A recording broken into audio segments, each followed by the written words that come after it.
గ్రంథం 22వ అధ్యాయం 30వ వచనాన్ని ధ్యానం చేసుకుందాం.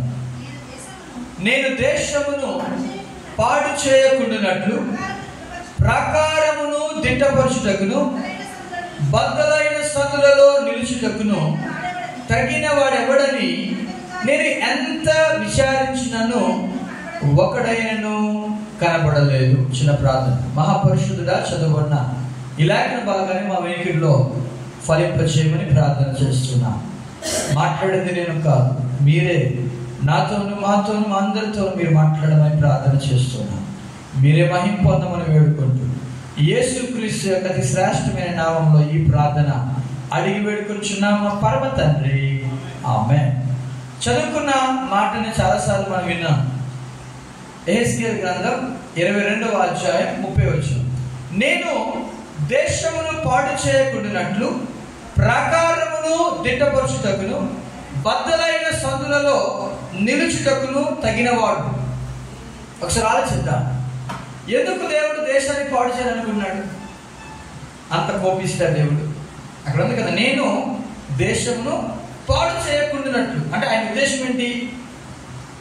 He wants to destroy. ఇంగ్లీష్లో రాయబడింది డిస్ట్రాయ్, అంటే సర్వనాశనం చేయడానికి. ఎందుకు దేవుడు అంతగా చేయడానికి దేవుడు ఏమైనా అంత కోపిస్తా? మరెందుకు ఆయన పాడు చేయడానికి ఆశపడుతున్నాడు? చాలాసార్లు మనం దేవుని తప్పుగా అర్థం చేసుకుంటాం. దేవుడు ప్రేమమయుడు మాత్రమే అర్థం చేసుకుంటాం. దేవుడు ప్రేమమయుడే, కానీ at the same time he is Holi, అంటే ఆయన పరిశుద్ధ దేవుడు. నీకు అర్థమైందా? ఆయన ప్రేమమయుడే, కానీ ఒకవేళ కనుక ఆయన మాటలకు వ్యతిరేకంగా చేసినా, ఆయన యొక్క మరి ఆజ్ఞలకు వ్యతిరేకంగా నడుచుకున్నా కూడా ఖచ్చితంగా ఆయనకి ఏమొస్తుంది? కోపం వస్తుంది. ఆయన పరిశుద్ధుడు, ప్రేమమయుడే, ఆయన క్షమిస్తాడు. కానీ ఆయన పరిశుద్ధుడు కాబట్టి ఖచ్చితంగా ఆయన ఏం పడతాడంటే కోపపడతాడు. ఆయన ఖచ్చితంగా ఏం చూపిస్తాడంటే తన యొక్క ఉగ్రతను చూపిస్తాడు. అందుకే యెహెజ్కేలు అంటున్నాడు, యెహెజ్కేలుతో దేవుడు మాట్లాడుతున్నాడు, నేను దేశాన్ని పాడు చేయాలని ఆశపడుతున్నా అన్నాడు. అదేంటి ప్రభువా? ఎందుకు అంటే మీరు అధ్యాయం అంతా కూడా మీరు చదవండి. ఇశ్రాయేలు ప్రజలు చేసిన మరి ఆ యొక్క పాపములన్నీ కూడా అందులోకి రాయబడ్డాయి. ఒక పాపం చూపిస్తాను చూడండి. 12వ వచనం చదవండి. 12వ వచనం 22వ అధ్యాయంలో యెహెజ్కేలు 22:12. నన్ను మర్చిపోయి నరహత్యకై లంచం పుచ్చుకొని వారు నీలో ఉన్నారు. అప్పించి వడ్డీ పుచ్చుకొని నీ పొరుగు వారిని బాధించుచు నీవు బలవంతముగా వారిని దోచుకొనుచున్నావు. ఇదే ప్రభు అయిన యెహోవా. ఎవరి గురించి మాట్లాడుతున్నాడు ఇక్కడ? ఇశ్రాయేలు ప్రజల గురించి. వాళ్ళు చేసిన పాపం ఏంటంటే అక్కడ చాలా ఉన్నాయి, కానీ ఒకే ఒక పాపం చెప్పమంటారా? నన్ను మర్చిపోయి. ఎవరు మర్చిపోయారు? దేవుని మర్చిపోయారు. ఈరోజు అనేక మంది దేవుని మర్చిపోతున్న ప్రజలు ఉన్నారు. దేవుని మర్చిపోతున్నారు.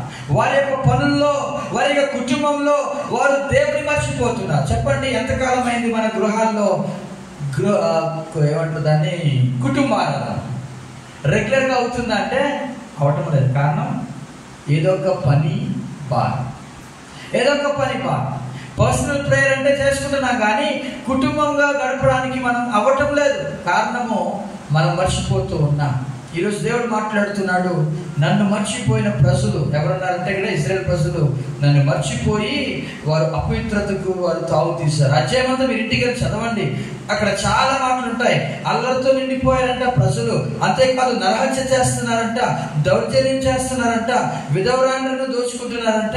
వాళ్ళందరూ కూడా చేసిన పనులన్నీ కూడా ఈ అధ్యాయంలో బట్టబయలాయి. అయితే శుభవార్త ఏంటంటే నేను దేశాన్ని పాడు చేయాలని ఆశపడుతున్నాను, కానీ అలా పాడు చేయకుండా ఉండాలంటే నాకు ఒకటి కావాలి. ఆ వ్యక్తి ఎవరై ఉండాలి? ఎవరై ఉండాలి? ప్రాకారమును దిట్టపరిచే వ్యక్తి అయి ఉండాలి. దేవునికి స్తోత్రం చెప్తామా? ప్రాకారం అంటే వాల్, గోడ. గోడ సరిగ్గా లేకపోతే ఏమవుతుంది? అది గోడ సరిగ్గా ఉంటే ఇంకా ఎటువంటి మరి నాశనము సంబంధించిన ఏవి కూడా లోపలికి రాలేదు. గోడ సరిగ్గా లేకపోతే గోడకి చాలా రకాలైన కన్నాలు ఉన్నాయో లేదా బీటలు ఉన్నాయో అవన్నీ కూడా సరిగ్గా లేకపోతే ఏమవుతుంది తెలుసా? భయంకరమైన నాశనం వస్తుంది. అలాగే మన కుటుంబాలను బలపరచడానికి, మన కుటుంబాల్లో దేవుని యొక్క శిక్ష రాకుండా ఉండాలంటే మన కుటుంబం చుట్టూ కూడా ప్రార్థన అనే ప్రాకారాన్ని వేసుకోవడం కాదు, దిట్టపరుచుకోవాలి. దేవునికి స్తోత్రం చేద్దామా? ఎలా దిట్టపరుచుకోగలమండి? ప్రార్థన. మన కుటుంబంలో ప్రకారం దిట్టపరుచుకోవాలి. ఒకవేళ కనుక ఎక్కడైనా బద్దలైన సందులు ఉంటే, ఇప్పుడు గోడ ఉంటుంది కదా, అక్కడక్కడ ఏం కనబడుతుంది మనకి? సందులు కనబడుతుంది, చిన్న చిన్న సందులు కనబడుతుంది. ఏం పెడతాం మనము? చిన్న గొడ్డ ముక్క పెట్టేసి ఏమైనా పాములు కానీ తేలిక రాకుండా పెట్టుకుంటాం కదా. అలాగా ఒక బద్దలైన సందుల్లో మనం ఏదో ఒకటి పెట్టడం కాదు, మనమే నిలవాలి. ఆ ప్రదేశాల్లో గ్యాప్స్, ఇంగ్లీష్లో రాయబడింది, గ్యాప్స్ లో నిలబడే వ్యక్తులు కావాలని దేవుడు మనతో మాట్లాడుతున్నారు. ఇటువంటి వ్యక్తులు ఏమని పిలుస్తారు చెప్పమంటారా? చెప్పగలరా? ఇటువంటి వ్యక్తులు అంటే మధ్యలో నిలబడే వ్యక్తులు ఏమంటారు? నేను చెప్పేసాను సగం ఆన్సర్. మధ్యలో నిలబడే వ్యక్తులు ఏమంటారు? మధ్యవర్తి అంటారు. అనండి ఒకసారి గట్టిగా, మధ్యవర్తి అనండి ఒకసారి అందరూ కూడా. దేవుడు అయ్యో ఒకసారి చూడండి ఏమైంది.